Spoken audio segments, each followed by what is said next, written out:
there, Talia. Hope you're having a great day today. Here's your video lesson. These are 4 things I want to talk about. I'll talk about those 4 things, and as usual, if you have questions or want me to look at anything, have your parents send me over a message. I'm more happy to look at that for you. So let's get to it. So note reading was really good. You're becoming a really strong reader. The left-hand notes were all looking nice. No big complaints there. Big thing is making sure that you count while you play. When you were playing, I was kind of keeping track of the note lengths that you were playing, and some of them became a bit uneven, which is totally normal for someone who's still in the process of learning how to read music. But one thing we want to think about is what professional musicians do.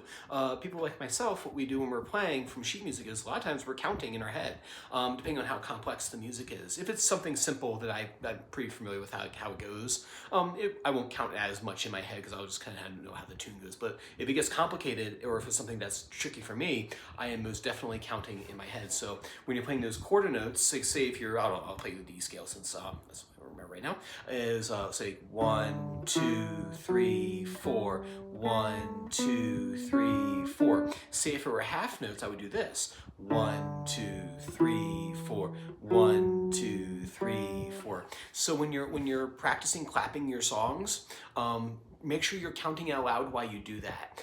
You count to the number that's in the time signature. So that top number in the time signature, if it says 4, you count to 4. If it says 3, you count to 3. So work on that for me. Next, number 2 is a French folk song, which is really nice. I'm really pleased with how it came out. Looks really good.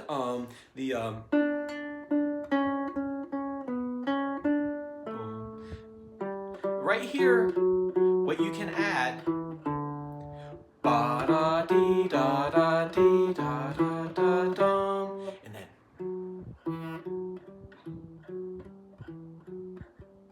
you can put a little dynamic change in there. So the first one can be maybe like a mezzo forte or forte, and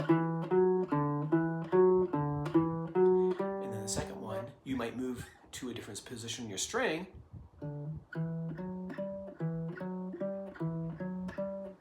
Move back.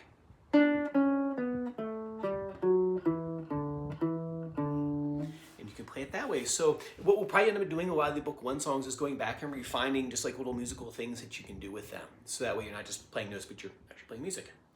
Number 3 is a new technique that we need to talk about. We're going to start introducing the thumb strokes into... We're going to start working on that technique. The way you do it is you kind of start with your hand out first, and then what you'll do is you do like a little free stroke motion with your thumb. And what you want to do is you want to touch this tip joint right here with the pad of your thumb, right at the joint. So when I do that, it looks like this. So you see how the thumb is moving. So I'm not bringing my fingers up, or I'm not doing this squeezing motion with my hand. I'm having my hand here, and then I bring my thumb down just like this. Right?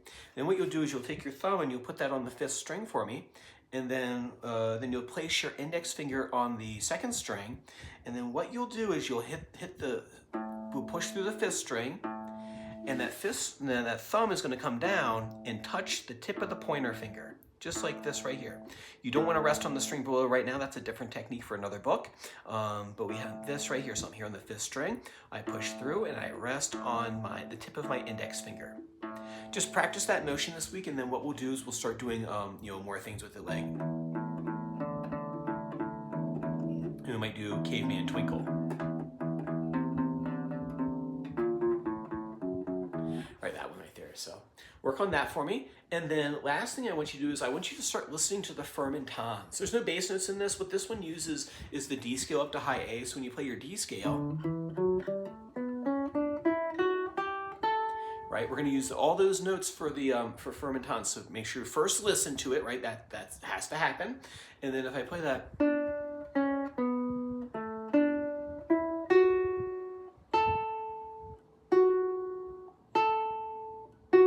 right? So I want you to see if you can figure out the first little bit of firm and tons from the recording, and then what we'll do next week is we'll dig into it. And then at that point, it's this little hop, skip, and a jump to the end of the book, and we should be moving on to book 2 pretty soon. So, all right, awesome. So work on those points for me. Like I said, if you have questions, let your parents know, and they'll let me know. If not, catch you on next Saturday. Take care.